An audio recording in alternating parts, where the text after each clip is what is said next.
2부 들어가겠습니다. 여러분들께서 기다리던 최 반장. 자, 최영일 평론가님. 안녕하세요. 예, 어우 목소리 굿. 월요일이잖아요. 아 그래요? 네, 낭낭하게. 월요일은 사람들이 월요병 때문에 딱 침잠해 있는데. 네. 아우 특이한 캐릭터예요. 그러니까 더 에너지를 내야 됩니다. 아, 더 에너지. 네. 더민주 취향이에요? 그럼 글쎄요. 자, 반경 한경 TV 기자님 이제 중3쯤 됐어. 졸업반. 컸다. 많이 올라갔네요. 졸업장을 많이 컸네요. 예, 안녕하세요. 네. 자, 그리고 장윤석 기자님. 네, 안녕하세요. 이름하여 최 반장. 요즘 팟짱 안 해요? 오마이뉴스에서 하죠? 못해요. 그거 없어졌어요? 모르겠어요. 제가 하는 팟캐스트 밀려서 죽었죠? 아이고. 자, 685님 오늘도 광진 01번 버스에 정치쇼 나오네요. 정치쇼 화이팅입니다. 아니 봉도사님, 예. 01번이라고 읽어주셔야죠. 왜요? 최영일. 오. 01번. 아주 좋은 최영일. 번호입니다. 영포라인, 네. 영포라인, MB 영포라인. 영포라인. 아니에요. 영일만. 영일만 친구. 01로 읽어, 01로 읽어. 01로 하시잖아요. 바로 꼬라지. 자, 샵1045 짧은 문자 50원, 긴 문자 100원 문자 보내주시기 바라겠습니다. 자, 버스와 10시부터 12시 사이 버스, 택시 이미 다 평정했습니다. 예, 버스에서 이거 듣지 않으면 버스 조합에서 퇴출돼요. 정말요? 예, 그리고 개인 택시 가나 다 줘 있는데 네. 거기서 안 듣는 분들은 조기 축구 배드민턴에서 퇴출돼요. 예, 장성 기자님 첫 번째 뉴스. 매주 똑같은 얘기를 하셔가지고 신뢰성에 조금. 자꾸 누적되면 신뢰성이 축적이 돼요. 이래서 댓글들 한 거예요. 세뇌 효과가 아닌 거죠. 세뇌 효과. 아니 근데 정말 제가 택시 탈 때마다 듣는 분들 많이 발견했어요. 그러면 네, 굉장히 많이 들으시더라고요. 예. 이 시간대 들을 게 없대요. 그러니까 장윤선 기자 아닌 척하고 계신 거죠. 택시 안에서. 아니 근데 제가 출연자라고 얘기했거든요. 근데 모르던데요. 그냥 웃음소리만 안 해요. 아 누구시라고요? 뭐 이런 분위기로. 예. 장윤선. 네. 그럴 때 그냥 짱 그래야 돼요. 월요일을 달구는 짱짱짱짱.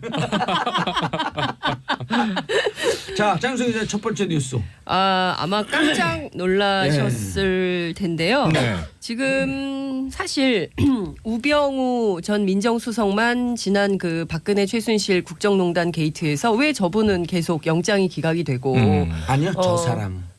저 사람은 예, 장윤선 기자보다 한참 아래예요. 또. 아니 저보다 나이가 않아요. 있으세요. 저보다 아래예요. 예, 그렇죠. 근데 어찌 됐든 좀 이상했는데 그 이상한 얘기에 단서가 될 만한 꼬리가 잡혔습니다. 검찰 내부에요. 우병우 전 수석의 조력자가 있었다는 게 확인이 됐어요. 그래서 실제로 보면 그 우병우 전 수석 얼마 전에 이제 법정에 출두했다 나오는데 갑자기 압수수색을 했잖아요. 그래서 우병우 금요일에. 수석도 핸드폰과 차량. 그렇죠. 맞습니다. 당황했거든요. 맞아요. 이게 무슨 일이에요? 이렇게 놀란 표정이 역력했는데 왜냐하면 형사소송법상 놀란 표정도 건방져 보여요. 근데 그랬어요. 어쨌든 많은 본인 스스로 당황했다는 것이 현장 왜냐하면 그럴 수가 없거든요. 현장 기자들이 굉장히 많이 있었고 검찰이 압수수색 영장을 집행할 때 이미 공판이 진행 중이기 때문에 공판 진행 중인 사건에 대해서는 형사소송법상 이 검찰이 그 압수수색을 못 하잖아요. 아, 그래요? 예, 그렇습니다. 그건 몰랐어요. 저 만주 변호사 투. 이야. 근데 했거든요. 그래서 본인도 놀란 거예요. 또 다른 뭔가가 있나라고 생각을 했던 거 아닌가 본인 스스로. 그런데 이제 어제 한겨레 서영지 기자 단독 기사로 이게 확인이 좀 됐습니다. 뭐냐면요, 우병우 전 수석 그리고 그 얼마 전에 최윤수 전 국정원 2차장한테 비선 보고를 받았죠. 누구한테 받았나요? 추명호 전 국장. 예, 전 그 국정원 국익정보실장에게 받았는데. 이 관계에서 추명호는 지금 구속된 상태죠. 그런데 뭔가 검찰 내부에 돌아가는 소식이나 추명호가 어떤 증언을 했는지 그것이 뭐 변호인들을 통해서 전달이 된 건지 안 된 건지 뭐 이런 것들이 확인이 안 됐는데 실제로 추명호와 이 두 사람 사이에 일종의 연락책 역할을 검찰 간부가 했다는 현직 거예요. 검사가. 현직 검사가. 그 기억 검사라고 돼 있던데. 기억 검사라고 되어 있는데 지금 그 방금 전에 저희가 확인을 좀 해봤더니 강 검사입니까? 고검사. 이 기억 검사가 한 명이 아니라는 거예요. 네? 여러 명일 가능성이 복수의? 있고요. 복수의 검사일 가능성이 있고 실제로 국정원 댓글 사건 때 기억을 해보면 윤석열 검사가 예. 뭐 자신은 사람에게 충성하지 않는다 뭐 이렇게 얘기를 했지만 실제로 검찰 조직 내부에서는 비주류라는 거예요. 그러니까 그렇죠. 주류, 그러니까 네. 우병우 라인이 장악하고 있던 검찰의 주류 라인은 기업 검사 한 명으로 통칭될 수 없고 굉장히 여러 명이 일종의 점조직처럼 이런 거죠. 우병우라는 잘 나가는 선배가 청와대 민정수석을 하고 있어요. 그러면 여러 후배들이 문자도 보내고 줄을 쫙 섰을 텐데. 그렇죠. 네, 뭐도 줄을 알려주고 선배 사실은 이런 정보가 있어요. 이렇게 된다는데요. 검찰 수사가 이렇게 될 수도 있다는데요. 라고 일종의 검찰 내부에 그래서 우병우 라인 이런 얘기를 정치권에서 했던 거죠. 사단이라고 돼. 그렇죠. 우병우 들은 얘기도 사단이라고 비슷한 게 네. 우병우 라인 그랬더니 진짜 대장이 우병우가 아니고요. 네. 검찰 내 그냥 기득권 세력이에요. 지금까지 그 떵떵거리면서 어. 검찰을 네. 장하고 있었던. 다만 그 정점에 우병우가 한 팀의 한 멤버였었기 때문에 우병우 라인이라 그러지. 수뇌부에. 그냥 수뇌부. 지금도 밀려나지 않은 기득권 세력들이 윤석열 이 중앙지검장 이 팀을 우습게 본다는 거예요. 비주류가 와갖고 뭐 얼마나 있으려고. 저렇게 너무 집에 하다가 들어와갖고 저렇게 하다가 말겠지. 하다가 가겠지. 예, 그러니까 그게 뭐냐면 어제 그제 문건으로 확인된 게 청와대 보고됐던 국정원 개혁 TF에서 확인했던 문건에 그런 얘기 나오잖아요. 정무 감각이 없는 검사들이 댓글 사건 수사를 눈치 없이 너무 세게 하고 해서. 있다. 대충 하고 넘겨야 되는데 윤석열 검사팀이 너무 세게 한 거예요. 그러니까 이 정무 감각이 없다라는 말로 국정원이 검사를 표현을 한 뒷조사해갖고 거죠. 곽상도 당시 민정수석에게 그렇죠. 보고하면서 윤석열 쟤는 통제 안 돼. 아니 그럼 뿐만 아니라 예. 당시에 청와대와 검찰 내 지금 이야기한 핵심 그 그룹이 예. 검찰총장까지 파낸 거 아니에요? 그렇죠. 당시에. 당시에 파낸 맞습니다. 거죠. 예. 그렇죠. 최동호 이럴 때 한마디 검찰총장. 해줘야 돼 우리가. 예. 이 양반들아 이게 조폭 조직이지 무슨 검찰 조직이야. 그러니까요. 이게 굉장히 심각한 거고요. 그러니까 범죄 집단 아니에요 이쯤 되면? 이미 범죄 사실이 다 드러났잖아요. 뭐 그 무슨 그 검찰이 연출자도 아니고 예. 드라마 아니, PD도 아니고. 그 만주 네? 변호사님. 예. 이게 예를 들어서 추명호가 무슨 발언을 하고 있는지는 네. 추명호 변호사와 네. 우병우 변호사가 서로 연락했고 어떻게 발언하고 있습니까라고 하는 것을 이 변호사들끼리 맞추면 돼요. 이게 합법적인 과정이에요, 이거는. 그렇죠. 자신들 변호하기 예. 위해서. 네. 그래서 뭔가 나에 대해서 불리한 발언하고 있나요? 이렇게 물으면 되는데 이게 보통 평민들이 하는 거예요. 서민들이. 네. 일반인들이. 변호사를 통해서 이러기 싫은 거예요. 우리가 아직도 권력 갖고 있는데 왜 이래?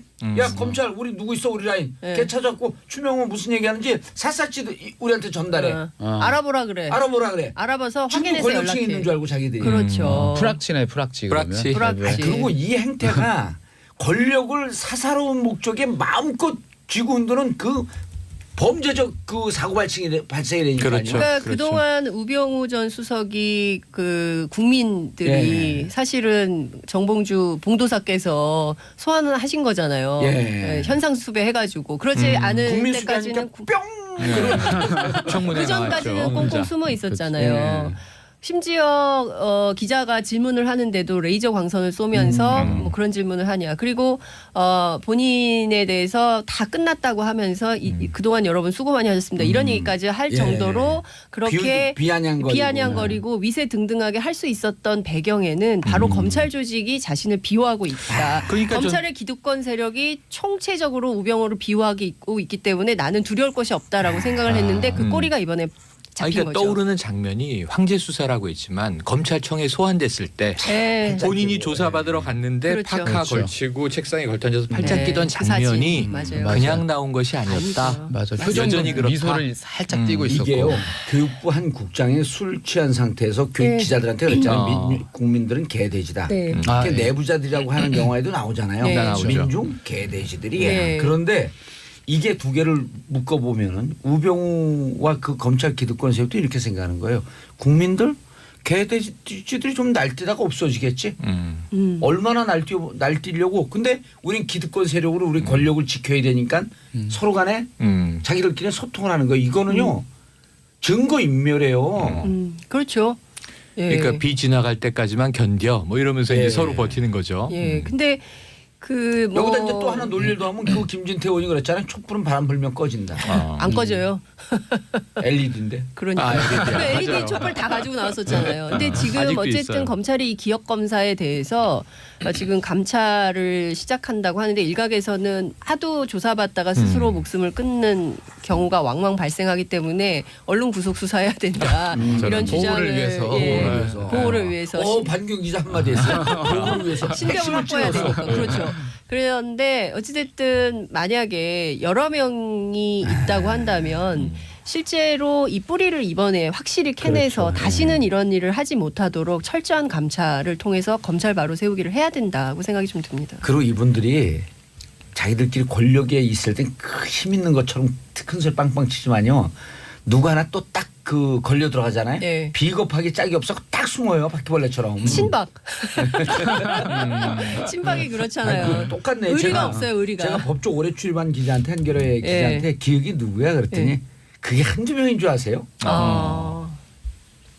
그게 기득권 세력의 그 부정한 기득권 세력이 정의로운 새로운 세력에 저항을 하는 거네요. 그렇죠. 오래돼온 역사죠. 그렇죠. 어찌 그러니까 보면. 대한민국에서 계속 그 많은 국민들이 현장에서 좌절하거든요. 정의로운 목소리를 냈다가 결국 자기만. 그러니까 이게 뭐냐면 공익 제보자들도 그런 경우를 많이 당하고 문제가 있다고 제기를 하면 문제 있는 사람이 오히려 더 큰 손해를 보고 더 큰 피해를 당하니까 아예 그냥 입을 다물어 버리자. 말해서 뭐해 이렇게 되는 거거든요. 이걸 바꿔야 된다는 겁니다. 이 방송을 듣고 있는 검찰 관계자들 혹은 검찰 가족들 반성하셔야 됩니다. 진짜. 대한민국을 위해서 반성해야 돼요.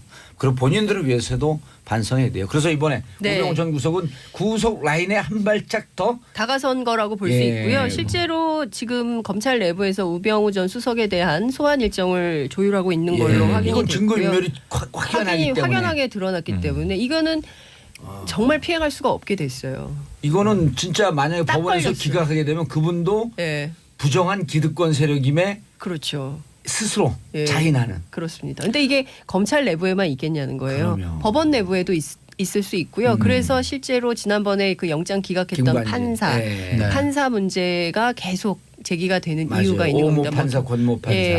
동향이고 이름 얘기 안 합니다. 약 올리면 얘기 확 해버려요. 근데. 알겠습니다. 다음 뉴스 다 이게 그래서 김관진 구속 적부심에서 석방되고 이때까지만 해도 그럴 수 있겠다 했는데 임관빈까지 석방하니까 기득권의 저항? 맞습니다. 이렇게 봤다는 사람이 많다는 거예요. 실제로 그래서 홍준표 대표가 얘기했잖아요. 그 망나니 칼춤이 이제 끝났다. 이렇게 표현하면서 검찰이 잘했다는 식으로 얘기를 했는데 누가 그러더라고요. 어떤 평론가께서 망나니 칼춤이 끝나면 그다음은 사형집행이다. 그것도 맞는 얘기네. 끝이 아니다. 살벌하게 말씀하시더라고요. 저는 이렇게 얘기하려고 했어요. 좀 점잖게 망나니 눈에 망나니만 보이는 여러 가지. 자 오늘은 우리 최 반장의 탕웨이 장 기자님께서 탕웨이 세계의 스파이로 등장한 왜 그러세요? 탕웨이. 그래서 짱웨이죠. 짱웨이. 우리 짱웨이. 기자님. 이 검찰 조직을 파셨기 때문에 사회 담당인 제가 정치를 팠습니다. 할 수 없이. 나 사회 본다 그래갖고 또 진행자가 아니 근데 이게 조금 잘못이 있어요. 지금 이제 연이은 구속 기각 혹은 구속 적부심에 의한 석방. 이 김관진 전 국방장관. 그러니까 이거를 법원에서도 이상하게 생각하잖아요. 또 더해서 임관빈 전 국방부 정책실장. 그리고 이제 구속 기각은 이제 전병헌 현 청와대의 전 수석. 그죠? 그랬는데 이게 구속 적부심 먼저 설명을 좀 설명드릴게요. 이게 검찰과 법원의 엇박자 이런 이제 보도가 있는데 틀립니다. 저는 그렇게 보지 않고요. 법원과 법원의 엇박자예요. 그렇죠. 왜냐하면 열 하루 사이에 김관진 전 국방장관은 구속 수사의 필요성이 있다. 범죄가 소명되었고 그리고 이제 도주와 증거인멸의 우려가 있다. 구속을 시켰어요. 이건 구속영장 실질 심사를 통해서 구속이 됐어요. 근데 열하루가 지났는데 구속 적부심 신청을 한 거예요. 이게 나중에 후문을 들어보니 피고가 될 곧 피의자인 김관진 전 장관은 구속 적부심 해봐야 뭐하냐. 자포자기 분위기였는데 변호인들이 설득했다는 거예요. 한번 해보자. 그래 구속 적부심을 넣었더니 석방이 됐어요. 이게 제가 아는 모든 변호사가 이례적인 정도가 아니라 처음 봤다.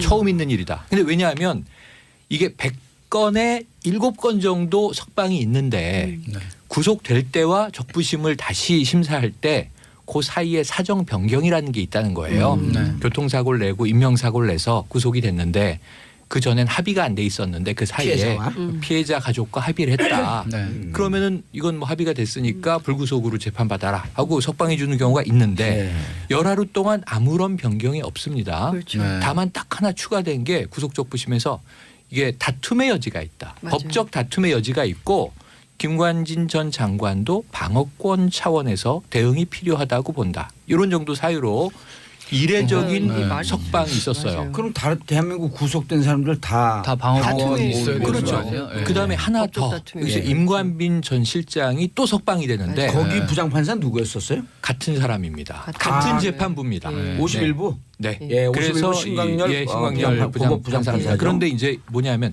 상급자가 같은 혐의인데 풀려났으니까 나도 풀려날 수 있겠지란 기대를 할 만해요. 예. 그래서 냉큼 구속적부심 신청을 했는데 저는 이게 어렵다고 본 게 뭐냐면 댓글에 이 사이버 사령부에 지시한 개입 이 정도의 혐의는 같으나 여기에 추가적으로 연재욱 당시 사이버 사령관에게 뇌물 3천만 원 받은 혐의가 추가돼 있어요. 그러니까 뇌물까지 하나가 더 있는 거예요. 임관빈 정책실장은 네. 그래서 국방부 임관빈 정책실장이죠. 실장은 이 김관진 장관 상급자와 같은 혐의 플러스 뇌물까지 뇌물 있으니까 하나 더 있는데. 같은 네. 경우가 아니지. 그런데 네. 풀려나요.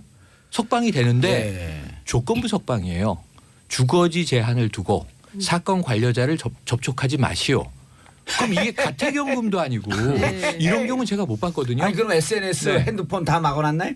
그러게요. 전혀 아니겠죠. 어. 전혀 아니죠. 네. 이거는 사실상 그냥 풀어준 거죠. 그래서 이런 아니 저는 이렇게까지 들리는데요. 경우도 또 처음 봅니다. 관계자 만나지 마라. 관계자 만나서 빨리 말 맞춰라. 그렇게 들리는데 저는. 네. 그건 다소 이제 뭐 삐딱한 해석이라 하더라도 저 삐딱하다 그런 거예요? 네. 누가요? 저 감옥 갔다 온 거 맞아요? 삐딱했어. 아니 갑자기 이 지드래곤의 노래 삐딱하기가 생각이 났어요. 월요일이라. 그날이요. 네. 김관진 석방된 날이요.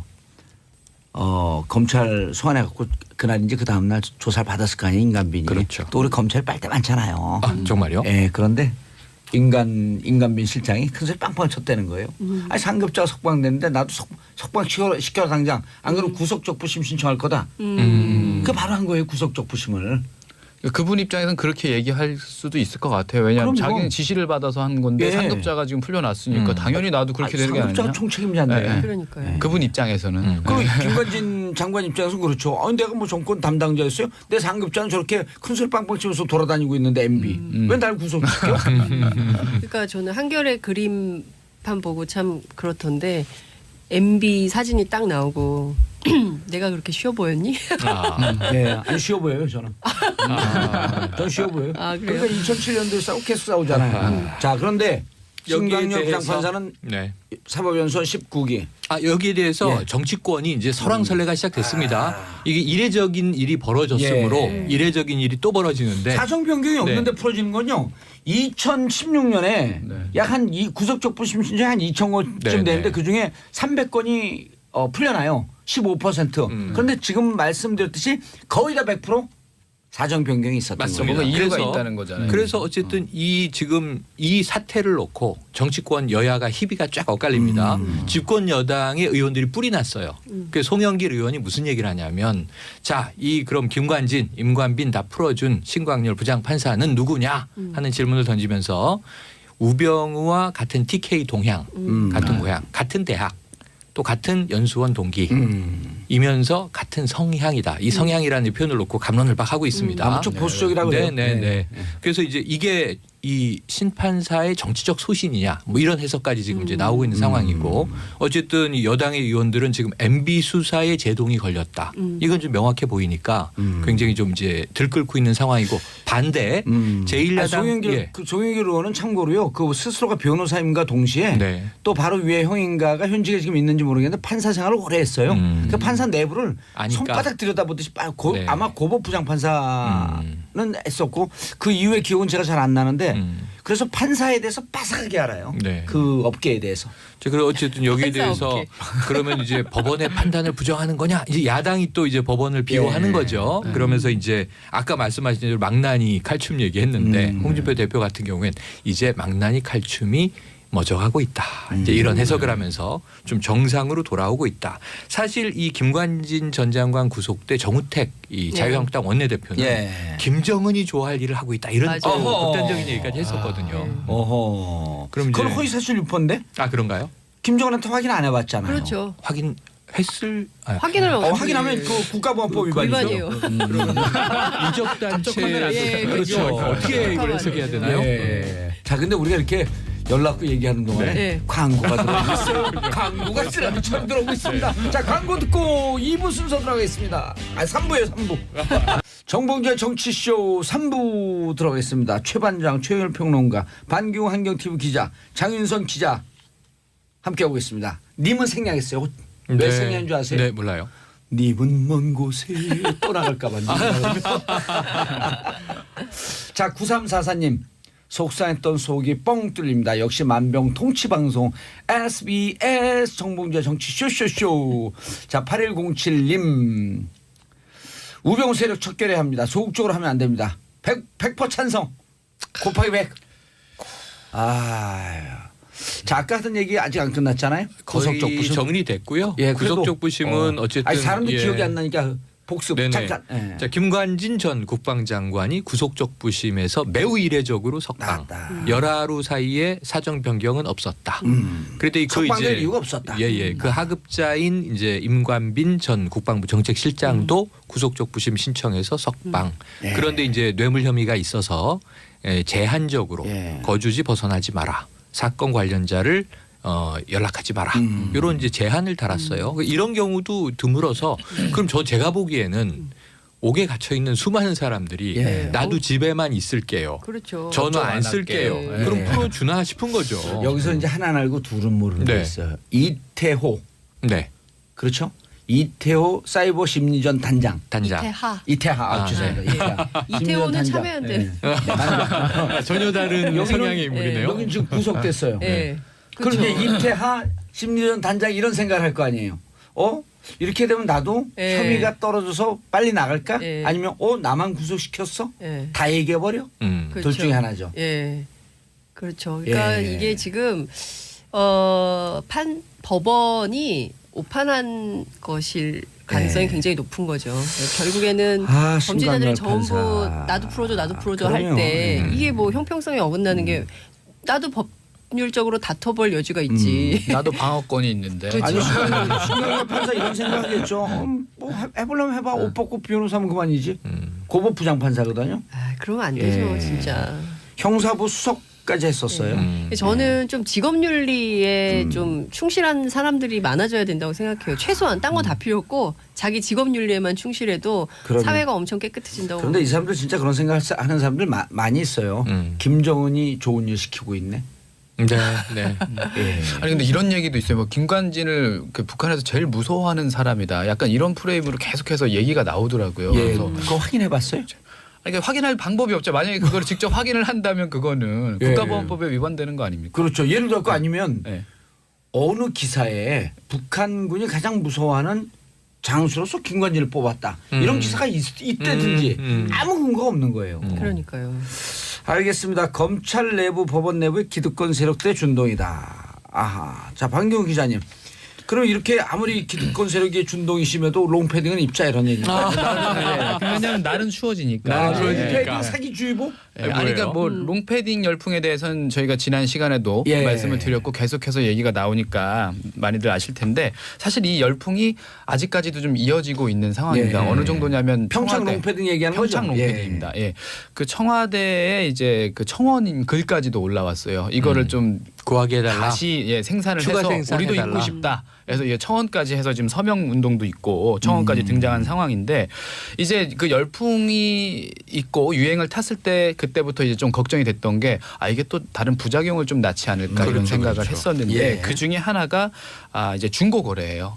힘들게 이제 옷을 구하셔서 이제 그냥 따뜻하게 입으면 되는데 그렇게 안 하고 계속해서 이거를 값을 좀 올려 붙여서 판매를 하거든요. 그래서 많은 분들이 이제 또 이런 거래를 하는데 정상적으로 자기가 고생해 유행했으니까 뭐 몇만 원 더 붙여서 수요가 있으면 뭐 팔 수도 있다고까지 보면 거기까지는 괜찮다고 하면 근데 이제 이 사기를 치시는 분들이 많거든요. 많아요? 예, 중고 거래를 한다라고 하면 단순히 이제 깨끗하게 다 거래를 정상적으로 하면 문제가 없을 텐데 예. 이거를 가짜 사이트 뭐 이런 쪽으로 많이 유도를 합니다. 그래서 이제 안전거래 할게요 이렇게 하고서는 이쪽 주소로 오셔서 이제 안전거래 하면 됩니다. 이 사이트를 이용하시면 돼요라고 해서 많이 유도를 하고 거기서 결제를 하면 이제 말 그대로 돈만 갖고 먹튀. 예, 먹튀가 되는 거죠. 근데 이 패딩 자체가 인기가 좋다 보니까 저도 오늘 방송 들어오기 전에 그 한 사이트 중고 사이트 대표적인 사이트 있거든요. 예. 거기 가서 검색을 해봤더니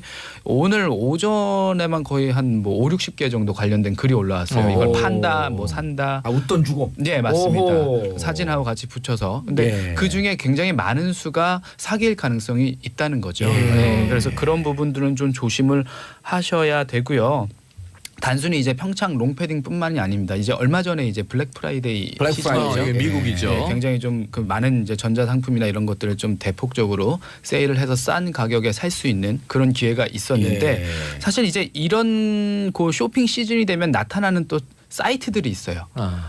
말 그대로 이제 좀 가짜 사이트들이라고 할 수가 있는데 이제 좀 그럴듯하게 해놓습니다. 예를 들어서 이제 뭐 얼마 전에 재작년에 유행을 했던 이제 그 캐나다 구스 캐고 굉장히 좀 비싸서 왜 등골 브레이커라고 많이 불렸었잖아요. 예. 지금 롱패딩 가격보다도 한 3-4배 정도 더 비싼 가격에 판매가 됐는데 사실 그때 이 유행 열풍도 여기에 못지 않았었거든요. 예. 근데 이제 이런 심했으면 심했지 그런 네. 못하지 않았어요. 근데 요즘 입고 다니시는 분들 별로 없더라고요. 근데 어쨌든요. 예, 그 캐나다 구스를 그 앞에 내세운 사이트가 굉장히 여러 군데 이제 불풀을 앞두고 생겨났었어요. 그래서 가격대가 거의 80% 이상 할인된 가격을 내세워서 판매를 해왔는데 이제 보니까 이게 굉장히 다수가 사기 사이트였던 거죠. 어떻게 보면 그 사이트 자체가 가짜였던 거예요. 그래서 대표적으로 좀 알려졌던 사이트 몇 군데가 있어요. 뭐 파카스토어니 파카 아울렛이니 뭐 이런 이름으로 불리는 사이트가 예. 있어서 저도 오늘 오전에 한번 다시 접속을 해봤는데 일단 지금 그 해당 사이트들은 다 문을 닫은 상태예요. 근데 그 사이트들이 한참 장사를 하고 영업을 할 때 거기에다가 돈을 입금하고 돈을 잃으신 분들도 많이 있다고 해요. 그 피해를 많이 입었다고 하는데 이렇게 한 뭐 겨울 제품이라든지 여러 가지 그 문제들이 생겼을 때는 유행이 생겼을 때는 그때 관련된 사이트들이 우후죽순 생긴다는 거 그런 부분들을 항상 좀 조심을 하셔야 될 것 같아요. 예. 이메일이 다발로 오더라고요. 예. 영문 이메일인데 블랙 프라이데이 달아서 세일 뭐 50% 이렇게 그렇죠. 가지고 주로 드론 맞아요. 뭐 티셔츠 막 날라와요. 페북하고 인스타 같은 데를 통해서 굉장히 많은 홍보가 이루어지거든요. 그러니까 대부분이 이제 정상적으로 홍보를 하는 게 아니라 SNS를 통해서 많이 홍보를 해요. 예. 90% 이상 세일한다. 그러면 이런 사이트들은 가서 보면 어느 정도 좀 구분이 가능합니다. 보면 이제 뭐 컨택트어스나 어바웃어스라고 해서 이제 자기네들 사이트를 그렇죠. 좀 소개해 놓은 소개글 있잖아요. 거기 보면은 제대로 된 고객센터 연락처가 없거나 주소가 없고 그리고 이제 현금을 좀 중요시해요. 카드 결제가 안 되는 요즘 세상이 지금 어떤 세상인지 알 텐데 그래도 카드 결제는 우리가 좀 이렇게 가격을 싸게 팔기 때문에 카드가 안 됩니다라고 안내를 하고 예, 뭐 계좌이체나 이런 부분들을 좀 강조를 하고 강요를 하죠. 이런 사이트들은 일단 좀 조심을 하셔야 되고 그리고 그렇죠. 이제 카드 안 되는 데는 좀 이상하죠. 예. 왜냐하면 이제 환불이나 이런 절차가 나중에 문제 생겼을 때 어려워질 수 있습니다. 소비자 입장에서는. 예, 그래서 좀 이상한 부분이. 현찰로 입금하면 그렇죠. 예, 카드 같은 경우는 그래도 조금 더 환불이나 이런 부분이 좀 수월하죠. 왜냐하면 거래 결제 내역이라든지 취소라든가. 예, 카드사가 또 같이 중간에 껴 있기 때문에 그리고 이제 한국 사이트나 중국 사이트가 많아요. 이런 사기 사이트가 그러면 그 중에서 보면 한국, 중국에서 만든 사이트임에도 불구하고 이렇게 영문으로 많이 적어놓습니다. 마치 이제 굉장히 좀 장사가 잘 되는 해외 미국 사이트나 영국 사이트처럼 포장을 해놓은 거죠. 그래서 해외 사이트로 오해를 하도록 유도를 해놓은 그런 가짜 사이트들이 많아서 좀 조심을 하실 필요가 있고요. 혹시나 이렇게 직구를 하거나 이런 사이트들을 좀 이용을 하셔야 되는 분이 있으면 보니까 후이즈라는 홈페이지가 있어요. 그런 그 사이트가 있는데 옛날에 도메인을 따던 곳인데. 그렇죠. 맞습니다. 거기에 가서 내가 지금 이용하려고 하는 왜냐하면 도메인은 다 등록이 돼야지 이제 인터넷상에도 되잖아요. 거기 가서 한번 확인을 해보시면 거기에 좀 도메인 관련해서 소유주의 정보가 뜨게 됩니다.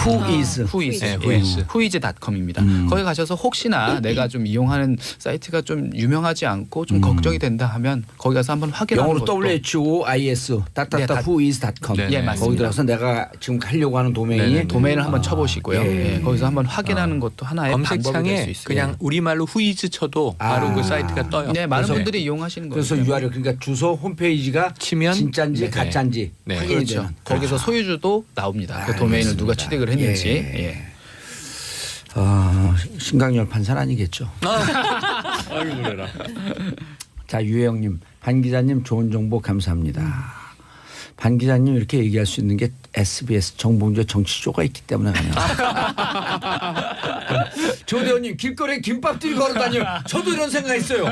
김밥이요? 예, 시꺼멓잖아요. 저 그리고 봤어요. 둥글둥글 하잖아요. 네. 아니, 학교 갈 때요. 네.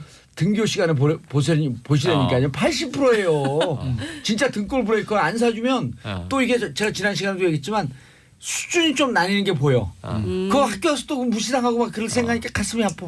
그것도 그렇고 우리 애만 추워 보여요. 다른 애들은 다 침낭 입고 학교 가는데 우리 애만 이게 깡뚱한 거 입고 가면 우리 애만 춥나 이런 애벌레 생각이 같기도 들죠. 하고. 요즘 농담 부르는 데잖아요. 무릎 위로 옷을 입으면 아재, 무릎 아래로 입으면 그렇구나. 오늘 옷을 입고 내가 무릎에 딱 걸렸어.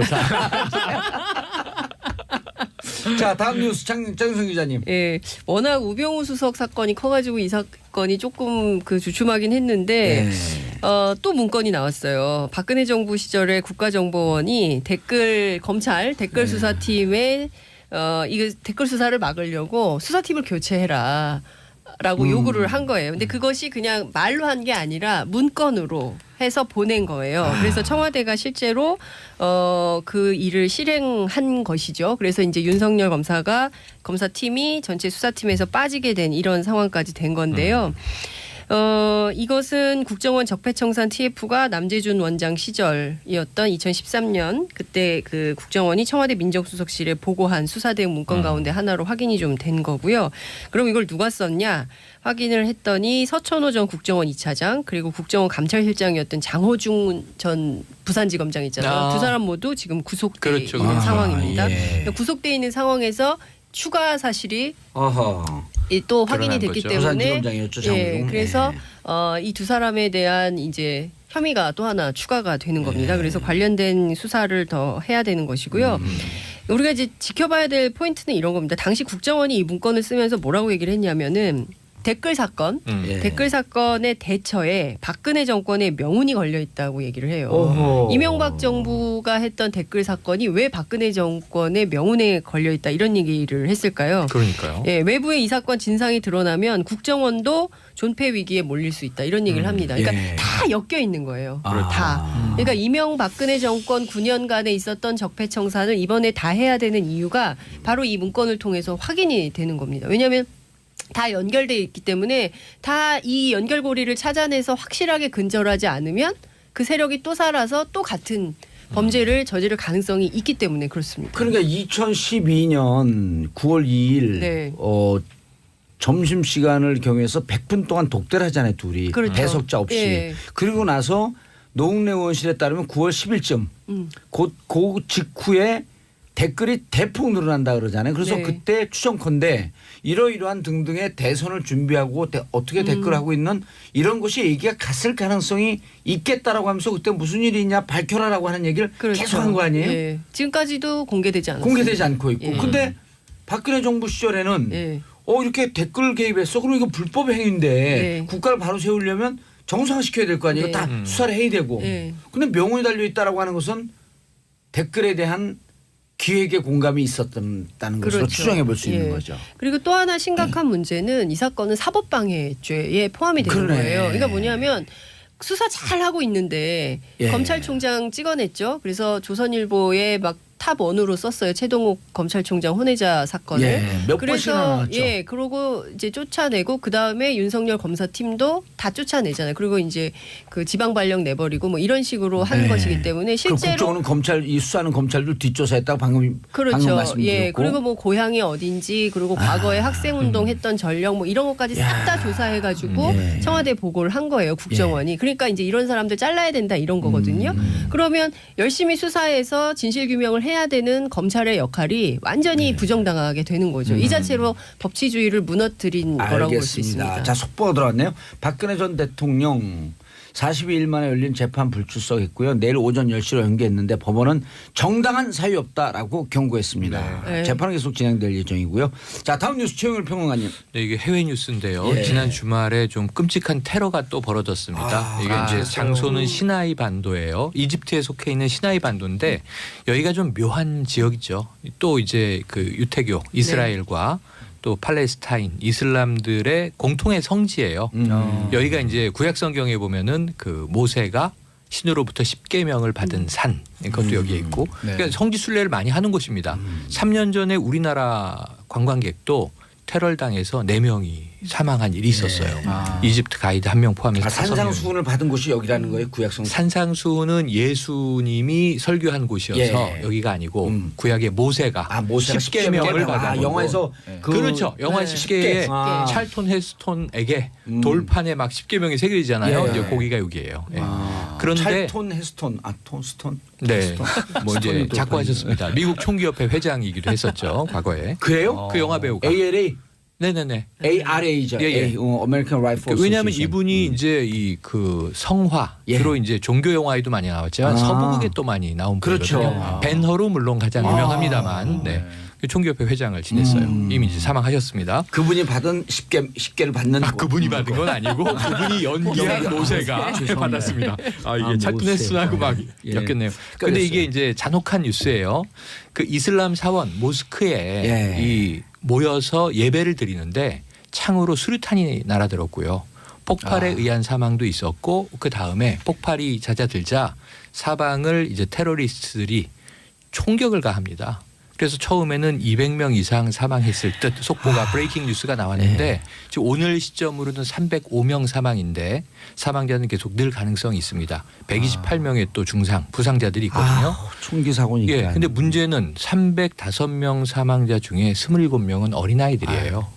여기 가족들이 모여서 그냥 예배 드리는 곳이었잖아요. 근데 거기를 들이닥쳐서 IS로 추정이 됩니다. 지금 IS가 좀 괴멸 위기에 속해 있고 그 락가 등 주요 거점들을 뺏기다 보니까 시나이가 이게 테러를 저지르기에 최적화된 게릴라전을 펴기에 좋은 곳이어서 이쪽으로 지금 집결하는 것이 아니냐. 그러니까 종교적 분쟁 지역이기도 하고 또 이제 사막과 계곡이 있어서 숨기에 좋은 곳이기도 하고 치안이 안 미치고. 네. 그런데 우리가 흔히 보면은 수니파, 시아파의 갈등으로 이슬람을 알고 있는데 이 모스크는 특이하게 수피즘 사원이에요. 수피즘은 또 새로운 종파여서 시아파도 아니고 수니파도 아닌. 또 거기서 이단으로 이렇게 그렇습니다. 평가한다면서요? 예, 이 수피즘이라는 이름은 이제 양털을 입는다, 양털을 입는다는 의미로 이제 이렇게 붙여진 종파인데 이 수피즘 종파에 이렇게 가혹한 테러를 가했고 IS는 아직 침묵하고 있긴 한데 거의 IS일 가능성이 높다. IS 깃발을 봤다는 거 아니에요? 예, IS 깃발인데 깃발 내용도 무시무시합니다. 신은 없다. 하지만 알라와 마호메드는 예언자들이다. 뭐 이런 이제 이 문구가 써 있는 IS 깃발이 나붙겼다고 해요. 검은 깃발이. 참고로 3년 전에 우리나라 한국인들이 테러를 당했을 때는 알카에다의 분파로 이제 추정이 됐거든요. 근데 시나이에서 어쨌든 굉장히 대규모 살상이 벌어진 끔찍한 지금 이 상황에서 우리나라 정부도 애도를 표했고요. 뭐 오늘 속보를 조금 전에 보니까 이제 시진핑 중국 국가주석도 테러는 있어서는 안 된 일이다. 조문을 표했고 어쨌든 이집트 정부 관할 구역이기 때문에 이집트 정부는 대대적인 이 보복을 지금 선포했는데 이미 이 사고 난 하루 뒤에 이 테러를 벌인 것으로 추정되는 사람들은 이 전투기 폭격으로 다 폭사했습니다. 네. 근데 문제는 이제 배후 세력들이 계속 남아 있는 거겠죠. 그 죽은 분들이 무슨 죄예요, 그게? 어린 나이가 뭐 30명 가까이 돼 있고요. 크리스마스가 다가오면서 이제 더 걱정이 되는데 IS는 종교 기념일이 되면 테러 선동을 늘 해왔잖아요. 거기다가 크리스마스는 적대적으로 여기는 기독교의 그렇죠. 기념일인 거죠. 그래서 이 크리스마스라고 안 하고 이 이슬람 특히 테러리스트들이 이 크리스마스를 이드라고 불러요. 이드. 그래서 지금 SNS에는 이드가 다가오고 있다. 이런 문구들이 굉장히 많은데 크리스마스에 주로 유럽이나 서구, 미국 등 사회에서 또 이제 이 외로운 늑대들을 지금 막 추동하고 있는 상황으로 봐야 될 것 같거든요.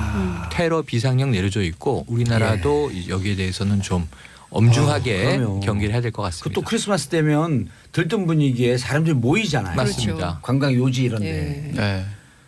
그 이집 그 로마 같은 경우가 테러로부터 좀 안전한 지역이거든요. 테러가 한 번도 발생되지 않은데 지난 여름에 가봤더니 중무장한 경찰이 거의 쫙 깔려 있어요. 네. 자, 판경 기자님, 앞으로 대출이 더 어려워진다? 그렇죠. 이제 가계부채 종합대책의 후속 조치가 발표가 1조 4천억이 넘었다 됐죠. 그래요? 그거를 한번 봐야 될 것 같아요. 그러니까 원래 1조 4천억 원이 계속해서 좀 상징적으로 우리가 이거 너무 1조 좀 걱정이 된다.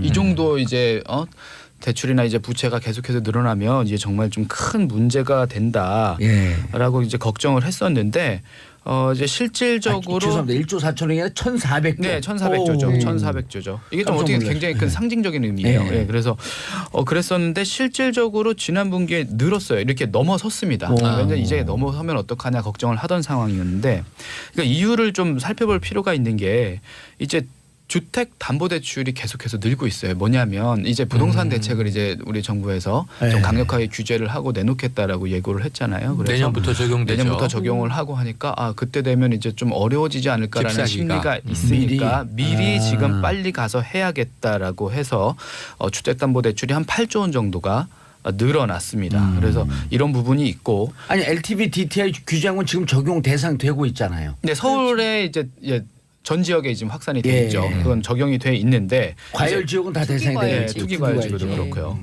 그리고 지금 이게 3분기에 넘어섰다는 거니까 지난 지난 분기에 지난 분기에 적용되기 8월 2일 직전. 그렇죠. 8월 그렇죠. 2일 막 대책 발표 나고 적용되기 직전. 그렇죠. 그 시기를 한번 보셔야 될 것 엄청 같아요. 받았어요, 예, 많이들 이제 봐셨고 이거 어떻게 보면 이제 막차 타려는 수요라고 맞아요. 하시죠. 예, 그렇게 하고 이제 신용 대출이나 다른 기타 대출 부분에서도 한 7조 원 정도가 늘었어요. 이 정도면 통계가 작성이 된 이후에 최대 수치라고 해요. 이 정도 부채라고 하면 왜냐하면 이거는 또 그런 이유도 있습니다. 카카오뱅크나 이제 K뱅크나 이제 인터넷 전문 은행들 많이 나왔잖아요. 그때 그래서 이쪽에서 좀 금리 좀 적게 해주고 싸게 해주고 해서 대출 받는 분들 많다. 소액 대출부터 너무나 쉽게 많은 분들이 받는다라고 해서 지적도 있었는데 거기에 대한 영향도 받은 것 같습니다. 그래서 인터넷 은행에서 신용 대출이 한 2조 7천억 원 정도가 증가를 했다고 해요. 그러니까 그동안 이제 좀 제도권 은행이나 다른 곳에서 좀 받지 못했던 분들 또 이제 나이가 어린 뭐 대학생이나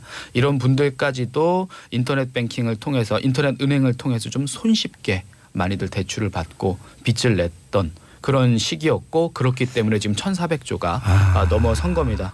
그래서 이렇게 하다 보니까 우리 정부에서도 이거는 좀 더 이상 지켜봐서는 안 되겠다. 물론 이제 계속해서 예고는 했습니다만 대책이 뭐 나오나요? 그렇죠. 어떻게 보면 이제 신 DTI라고 하죠. 총부채 상환 비율을 DTI라고 하는데 쉽게 설명을 드릴게요. 이제 빚이 이전에 이제 내가 주택을 시간이 없으니까 간단하게. 그렇죠. 내가 이전에 이제 주택담보대출을 받았다. 그런데 이전에는 이제 빚이 있었고 대출을 받았었어도 이제 다음에 한 채를 더 구입하는데 큰 무리가 없었어요. 은행에서 또 대출을 많이 해줬거든요. 근데 이제 앞으로는 이전에 받았던 걸로 다 연동을 시키는 거죠. 그 원리금도 다 너가 갚아야 되는 빚이다. 그러니까 앞으로 좀 어렵게 됐다. 알겠습니다. 다주택자들은 어렵게 됐다. 알겠습니다. 자, 최반장 최율 평론가님, 반기용 행정TV 기자님, 장윤수 기자님 인사하시고요. 네, 네, 오늘 고맙습니다. 고맙습니다. 저는 4부 보수의 품격으로 돌아오겠습니다. 채널 고정.